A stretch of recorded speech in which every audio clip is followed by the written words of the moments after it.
सभापती महोदय ठरल्याप्रमाणे होय मी जाणार आहे. हां एक नाही 20 मिनिटं.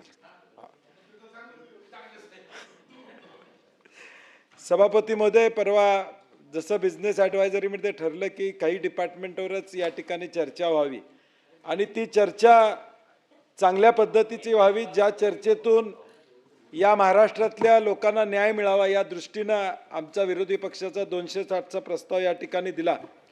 त्यामध्ये या राज्याच्या जडणघडणीमध्ये ज्या MPSCचा सिंहाचा वाटा आहे त्या संदर्भात मी या ठिकाणी बोलू इच्छित आहे सभापती महोदय. कारण की MPSC ही फक्त स्पर्धा परीक्षा नाही, परंतु महाराष्ट्रातल्या गावातल्या ग्रामीण भागातल्या सामान्य माणसांच्या इच्छा आणि आकांक्षा पूर्ण करणारे एक केंद्र आहे. सगळ्या महाराष्ट्रातल्या आईवडिलांची आशा असलेलं हे स्पर्धा परीक्षा आहे आणि या सगळ्या स्पर्धा परीक्षेच्या माध्यमातून आज ज्यावेळी आमचं राज्य प्रगतशील म्हणून आम्ही त्याचा उल्लेख करतो, त्यामध्ये MPSC मधून पास झालेल्या विद्यार्थींनीनं या राज्याच्या विकासामध्ये केलेले योगदान हे आपण कधीही विसरू शकत नाही. आणि पारंपरिक पद्धतीनं ज्या परीक्षा या राज्यामध्ये MPSCच्या माध्यमातूनच झाल्या, त्यामुळं हा महाराष्ट्र राज्य घडला हे आपल्याला या ठिकाणी मान्य करावं लागेल. आज सभापती महोदय MPSCची भरती निघेल, मी त्यामध्ये अधिकारी होईल, आई वडील घरी वाट बघतात, मुलगा मुलगी आमचं साहेब होणार आहे, साहेब होऊन घरामध्ये या ठिकाणी गावाकडे येईल. अक्षरशः जीवाचं रान करून मुलं आणि मुली या MPSC मध्ये शिकत असतात किंवा MPSCच्या परीक्षेची तयारी त्या ठिकाणी सभापती महोदय करत असतात. आई वडील तिथं शेतामध्ये मोलमजुरी करतात, परंतु मुलाला दर महिन्याला पैसे पोचतील याची व्यवस्था त्या ठिकाणी होत असते. परंतु आज ज्या MPSCच्या जीवावर अख्ख्या महाराष्ट्रातल्या लाखो विद्यार्थ्यांचं भवितव्य अवलंबून आहे, त्या MPSCचीच दिशा आज बदलण्याचं काम दुर्दैवाने या ठिकाणी होताना दिसते. ज्या MPSCनं आजपर्यंत ऑफलाईनच्या माध्यमातून परीक्षा घेतल्या आणि हजारो अधिकारी तयार झाले, हजारो अधिकाऱ्यांनी या राज्याच्या विकासामध्ये या विधिमंडळातल्या निर्णयाची अंमलबजावणी करण्याचं सामर्थ्य या राज्यामध्ये दाखवले, ते अधिकारी या MPSCच्या माध्यमातून तयार झाले. आज त्याच MPSC मधून तयार होणारा भविष्य काळातला अधिकारी हा ऑनलाईन परीक्षेच्या माध्यमातून कारकीर्द त्याची ऑफलाईन होईल का अशी अवस्था या ठिकाणी निर्माण झालेली आहे. त्यामुळे सभापती महोदय आज हा MPSCचा विषय अत्यंत महत्त्वाचा आहे. कारण की निवडणुकीपूर्वी नेहमी घोषणा होतात, हजारो जागांची भरती होणार, मुलं त्या आशेवर MPSCच्या परीक्षेची तयारी करतात. आणि या सगळ्या पार्श्वभूमीवर MPSCचा जन्म कशासाठी झाला? परीक्षा घेण्यासाठी झाला. आउटसोर्स करण्यासाठी MPSCचा जन्म झालेला नाही. MPSC जन्माला आली, ती परीक्षा घेण्यासाठी आली, परंतु दुर्दैवानं आता आउटसोर्स करण्यासाठी झाली असं म्हणावं लागेल. सभापती महोदय, TCS आणि IBPS या कंपन्यामार्फत सरळ सेवामध्ये अनेक घोटाळे या ठिकाणी समोर आले. शिवाय सेंटर नीट नसणे, कोणत्याही पुरेशा सुविधा नसणे, या घोटाळ्यांना आणि असुविधांना कंटाळून या विद्यार्थ्यांनी MPSCकडं या परीक्षा पुन्हा वळवण्यात यावी अशी मागणी केली. विद्यार्थ्यांची मागणी काय होती की MPSCनंच या परीक्षा घ्याव्यात, कारण की TCS आणि IBPSच्या माध्यमातून कंपन्या भलेही चांगल्या असतील त्याच्याबद्दल माझं दुमत नाही, परंतु त्यांचे खालचे सेंटर्स काय आहे त्याच्यावर अवलंबून आहे. भलेही TCSचं नाव जगभरामध्ये चांगलं असेल, परंतु ते कुणाला नेमतात त्याच्यावर बरंचसं या ठिकाणी अवलंबून आहे. आणि म्हणून विद्यार्थ्यांची मागणी होती की या परीक्षा पुन्हा MPSCनं घ्याव्या. त्या MPSCनं 2000 मध्ये घेतली जाणारी गट अ, गट ब आणि गट क इतर भरती परीक्षा ऑफलाईन ऐवजी ऑनलाईन पद्धतीनं घेण्याचा घाट सभापती महोदय या ठिकाणी गाठलेला आहे. आता या ऑनलाईनमध्ये नॉर्मलायझेशन या पद्धतीचे एक प्रकार त्या ठिकाणी आलेला आहे. महाराष्ट्रात यापूर्वी महापोर्टल, TET, तलाठी भरती, खाजगी ITI सेंटर्स आणि लॅबमध्ये घोटाळे झाले, हे उभ्या महाराष्ट्रानं पाहिलेलं आहे. सभापती महोदय, तलाठी भरतीमध्ये एका उमेदवाराला या उमेदवाराला 200 पैकी तब्बल 214 गुण मिळालेत. खाजगी सेंटर्सवर कॉम्प्युटर हॅक करणे, रिमोट ॲक्सेस, स्क्रीन शेअरिंग आणि स्क्रीन क्लोनिंग करणं अत्यंत सोपं आहे. या पद्धतीचा या ऑनलाईनचा परिणाम आपल्याला या ठिकाणी बघायला मिळतो। सभापती महोदय, या ऑनलाईनचे परीक्षेचा जो आज आता सुरुवात या ठिकाणी MPSCनं बराच गाजावाजा करून या ठिकाणी घोषणा केली। आज सभापती महोदय, ज्यावेळी ऑफलाईन परीक्षा होते त्यावेळी एकच पेपर या ठिकाणी निघतो। अख्ख्या महाराष्ट्रातल्या बसणाऱ्या विद्यार्थ्यांना तो एकच पेपरची परीक्षा त्या ठिकाणी द्यावी लागते। आता ऑनलाईनमध्ये शिफ्टमध्ये सभापती महोदय ही परीक्षा या ठिकाणी होणार। दिवसाला त्या पेपरच्या 3-4 शिफ्ट झाल्या, 15 दिवस या ठिकाणी समजा ती परीक्षा चालली, 4 ते 5 शिफ्टमध्ये चालली, तर एका परीक्षेसाठी किमान 4000 पेपर या ठिकाणी करावे लागतील, प्रश्न तयार करावे लागतील, किमान 4000 प्रश्न तयार करावे लागतील। कारण की पहिल्या शिफ्टमधला प्रश्न दुसऱ्या शिफ्टमध्ये असता कामा नये, दुसऱ्यामधला तिसऱ्यामध्ये असता कामा नये आणि चौथ्यामध्ये असता कामा नये। जर लाखो विद्यार्थी बसणार असतील तर 4000 किमान प्रश्न या ठिकाणी हे करावे लागतील। आयोग आता सभापती महोदय ऑफलाईन परीक्षा घेत असताना सुद्धा 100% बिनचूक आणि वादविरहित तयार करणं कठीण ठरतंय। अशा वेळी या ऑनलाईनमध्ये बिनचूक आणि वादविरहित करणं शक्य होणार आहे का, हा आमचा प्रश्न आहे। सभापती महोदय, गट ब मध्ये मुख्य परीक्षेमध्ये 6 प्रश्न रद्द झाले, 3 प्रश्नाची उत्तरं बदलण्यात आली, एकूण 20 मार्काचा फरक 2026च्या परीक्षेमध्ये झाला। आयोगाच्या प्रत्येक परीक्षेमध्ये 10 ते 12 मार्काचे प्रश्न रद्द तर होतात किंवा बदलले जातात, अशी अवस्था आत्ता सुद्धा अडचणी आहेत, अडचणी नाहीत असं आम्ही म्हणत नाही। हे असताना पुन्हा ऑनलाईन हे कशासाठी, आमचा प्रश्न या ठिकाणी असणार आहे। गैरप्रकाराला आमंत्रण असणार आहे, कारण की परवा झालेल्या पोलीस भरतीच्या पेपरमध्ये एकाच पुस्तकातून 90% प्रश्न आल्याची माहिती या ठिकाणी समोर आलेली आहे। महाज्योती परीक्षा, एंट्रन्स परीक्षा 2023 ज्ञानदीप संस्थेच्या टेस्ट सिरीजमधील जसे तसे प्रश्न कॉपी करण्यात आले, ही आकडेवारी या ठिकाणी सभापती महोदय समोर त्या ठिकाणी आले। आणि म्हणून आज समान संधी नाही सभापती महोदय, विद्यार्थ्यांनी तयारी केलेली ती ऑफलाईनसाठी केलेली आहे, PYQ साठी तयारी विद्यार्थ्यांनी केलेली, आता तुम्ही या ठिकाणी ऑनलाईनचा या ठिकाणी शिफ्टमध्ये परीक्षा घेणार या पद्धतीचं तुम्ही गोष्ट सांगताय। ऑनलाईन सॉफ्टवेअर, त्याचा इंटरफेस समजून घेणं, यात बराचसा वेळ या ठिकाणी विद्यार्थ्यांना जाणार आहे। प्रत्येक शिफ्टमध्ये प्रश्नपत्रिकेचं काठिण्य पातळी भिन्न असणार आहे, म्हणजे नॉर्मलायझेशनचा जो विषय आहे तो वेगवेगळा या ठिकाणी असणार आहे। त्यामुळे काही मुलांना हा पेपर सोपा येणार, काही मुलांना अवघड येणार।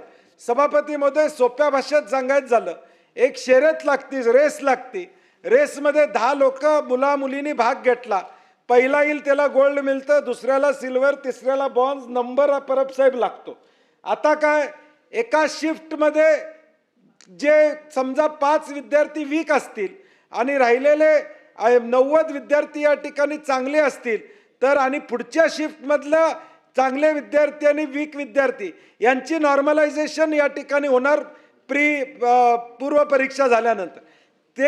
ते कॅटेगरी करून मग त्यांना त्या ठिकाणी आपल्याला फायनलच्या परीक्षेला बसायला या ठिकाणी परवानगी मिळणार। आज मी एकटा माझ्या कर्तृत्वावर अभ्यास केला, मला नंबर लागला, मी पूर्व परीक्षा पास झालो, तर मला पुढे उद्या त्या पदाचे समजा 100 पदं निघालीत, तर त्या 100 अगेन्स्ट प्रत्येक पदामागं 5 अशी 1500 लोकांना मेनची परीक्षा बसायला आत्ता परवानगी आहे। परंतु ह्यामध्ये मी पुढे मार्क्स सांगणार आहे सभापती महोदय, नॉर्मलायझेशनमुळे कसा अन्याय त्या ठिकाणी होतो हे मी सांगणार आहे। सर्व्हर डाऊन होणं, ऑनलाईन पेपर लीक होणं, अशा गोष्टी या ठिकाणी सभापती महोदय होऊ शकतात। आज ग्रामीण भागामध्ये किती लोकांच्याकडे कॉम्प्युटर आहे? आज 12वी पर्यंत आम्ही कॉम्प्युटरवर आमच्या सगळ्या परीक्षा देतो का? BA आर्ट्स कॉमर्सचे विद्यार्थी कॉम्प्युटरवर सगळ्या परीक्षा देतात का? सभापती महोदय देत नाहीत, लेखी परीक्षा देतात।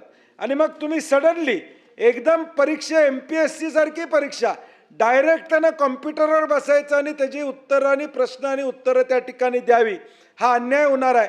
आणि विशेष करून मुलींच्या बाबतीत हा अन्याय मोठ्या प्रमाणात होण्याची शक्यता सभापती महोदय या ठिकाणी नाकारता येणार नाही।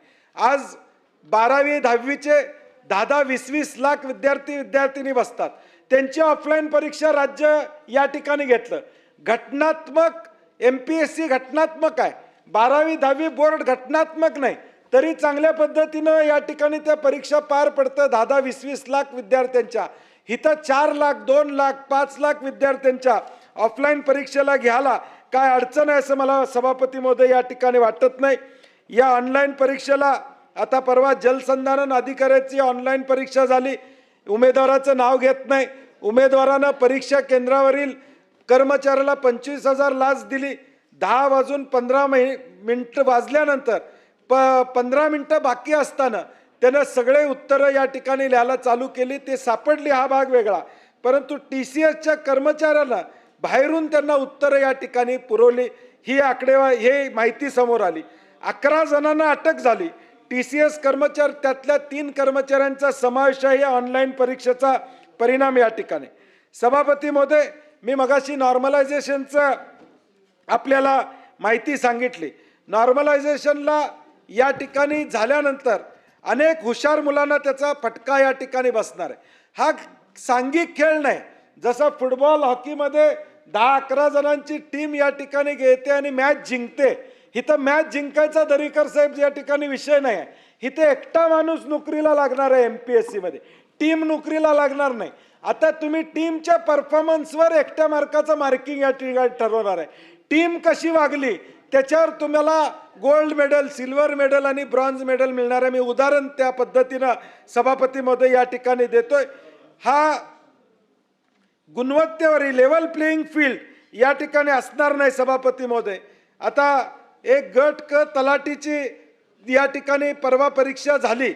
200 पैकी 202 मार्क पडले त्या नॉर्मलायझेशन मध्ये. अभिजित, म्हणजे उमेदवाराचं नाव घेत नाही मी, 200 पैकी 202 मार्क या नॉर्मलायझेशन मेथडमध्ये पडले. त्याच परीक्षेमध्ये सभापती महोदय, उदय सामंत साहेब, हे महत्वाचं आहे की हे सभापती महोदय 154 मार्क पडले प्रीला. दुसऱ्या एका उमेदवाराला 166 पडले प्रिलिमला.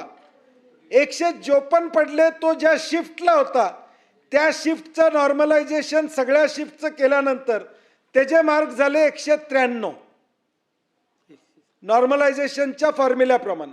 आणि ज्याला 166 पडले होते प्रिलिम्सला, तो ज्या शिफ्टला होता तिथं कदाचित वीक मुलं असतील, त्याचे नॉर्मलायझेशन नंतर मार्क झाले 190. म्हणजे प्रिलिम्सला ज्याला 166 पडले तो नॉर्मलायझेशन मध्ये 190 वर गेला, आणि ज्याला 154 पडले तो 193 192 वर या ठिकाणी पोहोचला. दुसरा 144 ज्याला मार्क पडले तो नॉर्मलायझेशन मध्ये 180 वर त्या ठिकाणी गेला. त्याला कदाचित त्या शिफ्ट मधल्या चांगल्या लोकांचा फायदा त्या विद्यार्थ्याला या ठिकाणी झाला. आणि ही नॉर्मलायझेशनची पद्धत सभापती महोदय घातक आहे. म्हणून आमची मागणी या ठिकाणी आहे की हे ऑनलाईनचं भूत तुम्ही या ठिकाणी बाजूला ठेवा. ऑफलाईन ज्या पद्धतीनं पूर्वीच्या परीक्षा या ठिकाणी घेत होता त्या पद्धतीनं घ्या. आता नीटचा पेपर फुटला, TETचे पेपर या ठिकाणी फुटले, ग्रुप C आणि सर्व परीक्षा CBTचा हा निर्णय या ठिकाणी सरकारनं मागं घ्यावा अशी आमची अपेक्षा आहे. परवा MPSCच्या चेअरमनांची पत्रकार परिषद मी बघितली. त्यांनी सांगितलं त्यामध्ये की आता निकाल लागणं सोपं होणार आहे. सभापती महोदय, आत्ता सुद्धा MPSCचे निकाल 21व्या दिवशी या ठिकाणी लागतात. 6-6 महिने निकालाला थांबावं लागत नाही. आज सुद्धा ते कार्यक्षमरित्या ऑफलाईनच्या झालेल्या परीक्षा 21व्या दिवशी निकाल या ठिकाणी लागतात. मी एकच उदाहरण देतो. परवा प्रिलिम परीक्षा 2026ची झाली. 1,52,000 विद्यार्थी त्या ठिकाणी बसले. ऑफलाईन OMR शीटद्वारे त्या ठिकाणी झाली. MPSCनं दुसऱ्या दिवशी आन्सर की दिली. मी हे चांगलं सांगायला लागलो. MPSCनं दुसऱ्या दिवशी आन्सर की दिली, 17व्या दिवशी दुसरी आन्सर की दिली आणि 22व्या दिवशी निकाल लागला. मग तुमचा आत्ताचा निकाल लागतोयच 20-25 दिवसामध्ये. आमच्या विद्यार्थ्यांचं म्हणणं आहे निकाल 10 दिवस लेट लागला तरी चालेल, परंतु परीक्षा ऑनलाईन नको, ही ऑफलाईन पद्धतीनंच या ठिकाणी झाली पाहिजे अशी आमची मागणी. सभापती महोदय, UPSC आज या ठिकाणी परीक्षा घेते, ती सुद्धा ऑफलाईन पद्धतीनं या ठिकाणी UPSCची परीक्षा घेते. मग तुम्ही कशासाठी ऑनलाईनचं समर्थन करता असं आम्हाला या ठिकाणी कळत नाही. नीट 2027चा पेपर या ठिकाणी फुटला.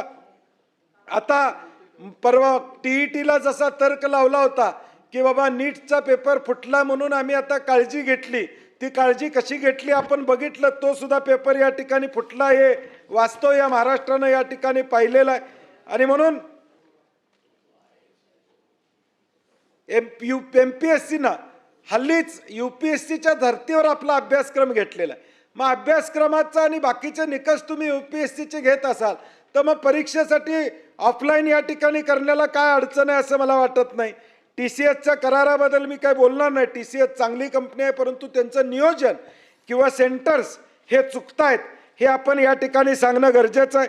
सभापती महोदय, MPSCनं या ठिकाणी एक पत्रक काढलं आणि सांगितलं की SSC, रेल्वे भरती, RRB, IBPS, CAT, JEE, UGC या सगळ्या CBT पद्धतीनं होतात. केरळ, तेलंगणा, आंध्र प्रदेश, राजस्थान, UP, कर्नाटक, तामिळनाडू, बिहार, हिमाचल प्रदेश या गट अ आणि गट ब आणि गट क या CBT मधून घेतल्या जातात. मला कळत नाही की लोकशाही आयोगाला आता आमदार म्हणून मी पत्र पाठवणार आहे, ह्याचे काय पुरावे असले तर द्या. कारण की माझ्याकडे जी माहिती आली, उत्तर प्रदेशमध्ये ऑफलाईन पद्धतीनं या ठिकाणी परीक्षा होत आहेत. UPSC, PCS, ACF, RFO, RO आणि ARO या सगळ्या मुख्य परीक्षा आहेत. या सभापती महोदय ऑफलाईन पद्धतीनं या ठिकाणी येतात, कुठेही CBT न होत नाहीत. कर्नाटकमध्ये देखील गॅझेटेड प्रोफेशनल्स ग्रुप A आणि B या परीक्षा सुद्धा ऑफलाईन पद्धतीनं होतात. तामिळनाडूची देखील तीच परिस्थिती आहे. तिथं फक्त कॉम्प्युटर बेस्ड टेस्ट या कंबाईंड टेक्निकल सर्व्हिससाठी CBT आहे. बिहारलाही त्या ऑफलाईन परीक्षा आहे, हिमाचललाही ऑफलाईन परीक्षा आहे, केरळलाही ऑफलाईन परीक्षा आहे, तेलंगणालाही ऑफलाईन परीक्षा आहे, आंध्र प्रदेशलाही. मी ग्रुप 1 ग्रुप 2 बद्दल बोलतोय. अ ब क ज्यामधून आमचे खरे अधिकारी तयार, सगळेच अधिकारी चांगले, परंतु वरचे उच्चस्तरीय अधिकारी जे तयार होणार आहेत त्या सगळ्या परीक्षा सभापती महोदय या राज्यामध्ये ऑफलाईन पद्धतीनं या ठिकाणी होताना दिसत आहेत. आज राज्यामध्ये रिक्त पदं, परवाच विक्रम काळेंच्या प्रश्नावर या ठिकाणी उत्तरात सरकारने सांगितलं 2,97,000 पदं रिक्त आहेत. गृह खात्यामध्ये 24,000 पदं रिक्त आहेत. ही ज्यावेळी आकडेवारी बाहेर पब्लिक डोमेनमध्ये येते त्यावेळी मुलामुलींच्या आशा पल्लवित होतात. मुलामुलींना वाटतं की आता आम्हाला संधी आहे, या MPSCच्या माध्यमातून भरती होणार आहे. अनेकदा मुख्यमंत्री असू दे, सत्तेतले मंत्री असू देत, आत्ता नोकर भरती करणार आहे, 1 लाख नोकर भरती होणार आहे, 50,000ची भरती होणार आहे, अशी ज्यावेळी चर्चा होते त्यावेळी सगळे आशा लावून या ठिकाणी असतात. आणि हे आशा लावून असलेले आमच्या MPSC आणि या विद्यार्थ्यांच्यावर हा अन्याय सभापती महोदय या ठिकाणी होणार आहे. त्यामुळं या 2 मिनिटं या विषयावर सभापती महोदय आज जानेवारी 3 ला 2025ला हजारो विद्यार्थ्यांनी आंदोलन या ठिकाणी केलं. कट ऑफ पेक्षा जास्त गुण मिळून मेरिट लिस्टमध्ये न येण्याच्या तक्रारी वाढल्या.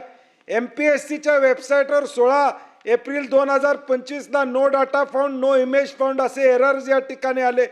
जाहिरात दर 3 वर्षांना प्रसिद्ध होणे अपेक्षित आहे, परंतु ती या ठिकाणी होताना आपल्याला सभापती महोदय या ठिकाणी दिसत नाही.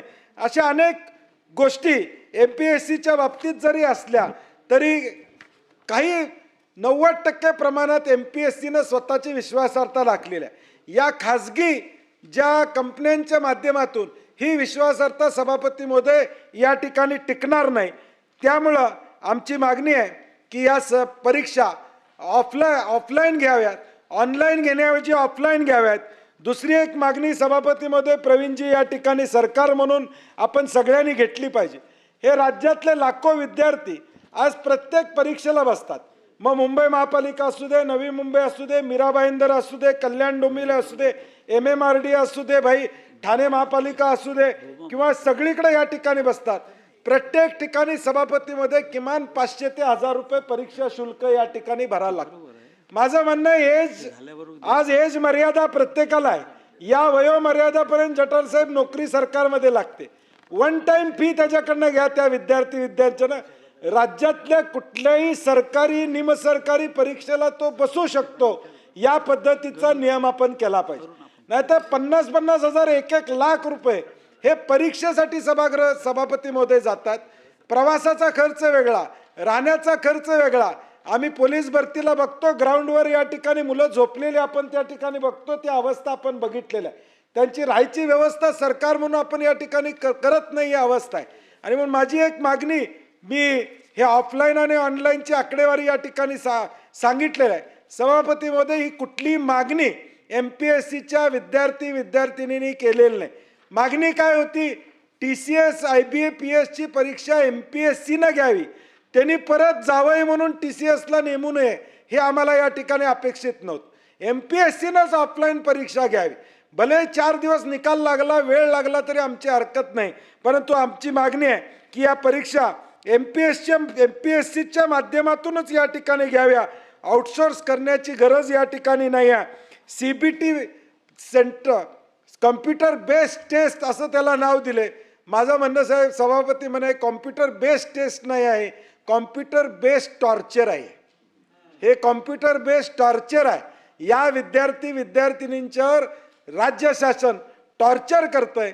त्यामुळे ही ऑनलाईनची परीक्षा सभापतीमध्ये रद्द करावी, एवढीच मागणी मी या 260च्या माध्यमातून या ठिकाणी करतो. आणि सभापतीमध्ये परवा देखील प्रवीण दरेकर इथं आहेत, आम्ही सगळे आहोत. ज्यावेळी सत्ताधारी पक्षाचा प्रस्ताव कृषीचा आला, कर्जमाफीचा आला, आम्ही सगळे बोललो, त्याची उत्तरं काय आम्हाला मिळाली नाहीत. मी आता दरेकर साहेब आता ठरवलेलं आहे, माझ्या ऑफिसमधनं आता 1 तासभरात हे मी बोललोय ते टाईप होऊन येणार आहे. ह्यांच्या टायपिंगची वाट बघणार नाही मी. तासाभरात सभापती महोदय तुम्हाला पत्र देणार आहे मी. कारण की आम्ही जर 2-2 दिवस 4-4 दिवस अभ्यास करून इथं बोलत असेल, नाही तर बोलू नका म्हणून सांगा आम्हाला. न बोललेलं बरोबर प्रवीणजी. कारण की जर आम्ही मुद्दे घेऊन, जर लोकांचे मुद्दे घेऊन आम्ही जर प्रश्न मांडत असेल, तर किमान त्या विषयावर आम्हाला तुम्ही उत्तर मिळालं पाहिजे. सरळ उत्तर मला नको. मी तासाभरानं सभापती महोदय हे मी भाषण केलं त्याचं अधिकृत पत्र तुम्हाला देणार आहे. सरकारला तुमच्या मार्फत ते गेलं पाहिजे. जे मुद्दे मी उपस्थित केलेत नॉर्मलायझेशनच्या बाबतीत, 140चा मार्क 190 वर कसा गेला, त्याचं आम्हाला उत्तर अपेक्षित आहे. नुसतंच भूलथापा नको की ऑनलाईन परीक्षा म्हणजे चांगलं एक स्वप्न, सप्तरंगी रेनबो दाखवण्याचा प्रयत्न आहे. ज्या सप्तरंगी रेनबोला हात सुद्धा लावता येत नाही, अशी आमच्या विद्यार्थ्यांची अवस्था व्हायला नको. त्यामुळे ही CBT कॉम्प्युटर बेस्ड टॉर्चर रद्द करावा, एवढी मागणी करतो आणि माझे 2 शब्द या ठिकाणी थांबवतो. शिक्षण मंत्री महोदयांना एक निवेदन करायचं आहे सकाळचं TETचं.